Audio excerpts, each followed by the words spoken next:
सारी बात ये थी कि जब इनका सॉन्ग के लिए मेरे पास कॉल आया तो मैंने सारी चीजें क्लियर कर ली थी कि इसमें ऐसा वैसा कॉस्ट्यूम तो नहीं है, कोई डबल मीनिंग लाइन तो नहीं है, और इसमें ऐसा वैसा सीन तो नहीं है। और मैं शूट पर गई, शूट पे सब कुछ नॉर्मल था, मुझे कोई प्रॉब्लम नहीं हुई। जब इन्होंने मुझे लखनऊ के इवेंट के लिए बोला तो मैंने हाँ बोल दिया, क्योंकि मुझे शूट पर भी कोई प्रॉब्लम नहीं हुई थी। और जब मैं लखनऊ में गई, मैं स्टेज पर थी, मैं पब्लिक से बात कर रही थी, पवन सिंह जी ने मुझे बोला कि इधर कुछ लगा हुआ है।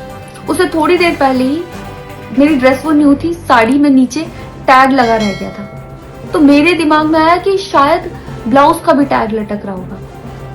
मैं हंसकर उस चीज को दबा रही थी कि अगर मेरा टैग लगा भी है तो वो चीज जिस टाइम मैं पब्लिक से माइक में बात कर रही हूँ उस टाइम ना बोल के साइड में भी बोली जा सकती है, इसलिए मैं उस चीज को उस टाइम पे दबा रही थी। मैंने हंस के टाला, अवॉइड किया और फिर दोबारा बात करने लगी। वो बोले नहीं कुछ लगा है, नहीं कुछ लगा है, तो मैंने कहा नहीं लगा। वो बोले लगा हुआ है।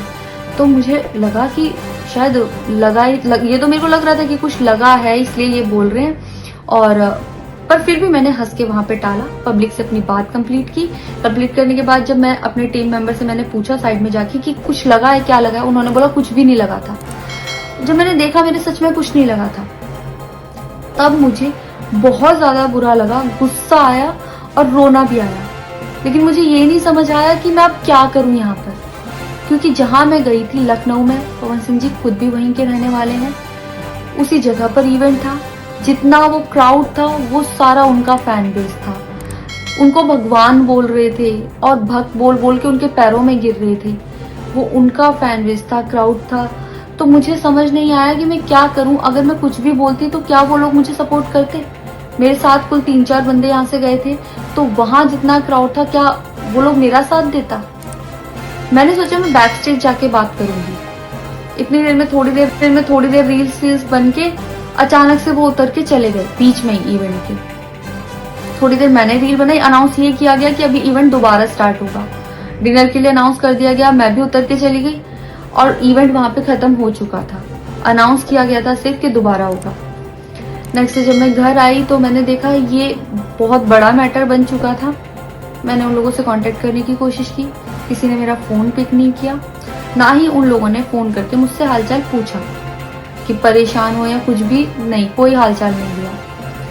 मैं पोस्ट करना चाहती थी, जो लोग लिख रहे थे कि मजे आए या हंस रही है, मैं रिप्लाई में पोस्ट करना चाहती थी। मेरे को किसी का कॉल आया था कि पवन सिंह की पीआर टीम बहुत स्ट्रांग है और कुछ भी ऐसा वैसा मत लिखना और ना पोस्ट करना, क्योंकि वो लोग अगर कुछ लिखेंगे ना बहुत कुछ उल्टा लिख देंगे तुम्हारे लिए और बहुत कुछ कहेंगे और बहुत बड़ा मैटर बन जाएगा। अभी जितना परेशान हो उससे ज्यादा परेशान हो जाओगी, तो छोड़ो।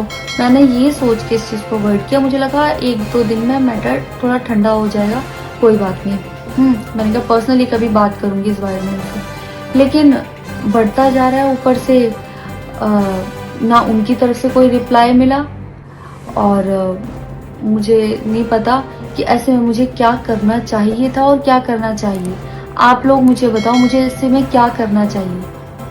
मैं बिल्कुल भी सपोर्ट नहीं करती कि हाँ ये चीज नॉर्मल है या इसको नॉर्मल समझूं।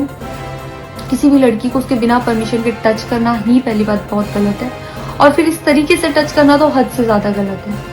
यही सेम चीज अगर हरियाणा में हुई होती ना तो मुझे जवाब देने की जरूरत नहीं पड़ती। यहाँ की पब्लिक अपने आप जवाब दे देती, यहाँ की ऑडियंस फुल सपोर्ट करती और जवाब देती। लेकिन मैं उनकी जगह पर थी, वो यहाँ पे नहीं थी।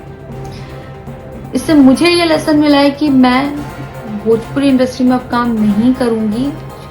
आर्टिस्ट हूँ तो नई नई चीजें ट्राई करने का मन करता है कि ये भी ट्राई करूँ, ये भी ट्राई करूँ, ये भी ट्राई करूँ। कुछ भी अलग सा आता है तो करने का मन करता है कि कुछ अलग होगा, कुछ नया ट्राई करती हूँ। और वो भी पवन सिंह जैसे सीनियर आर्टिस्ट के साथ कोलैबोरेशन थी तो हुआ कि हाँ कर लेती हूँ।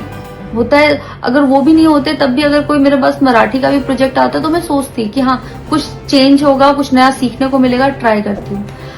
पर ये भोजपुरी में काम करने के मेरे साइड इफेक्ट थे जो मेरे साथ हुए।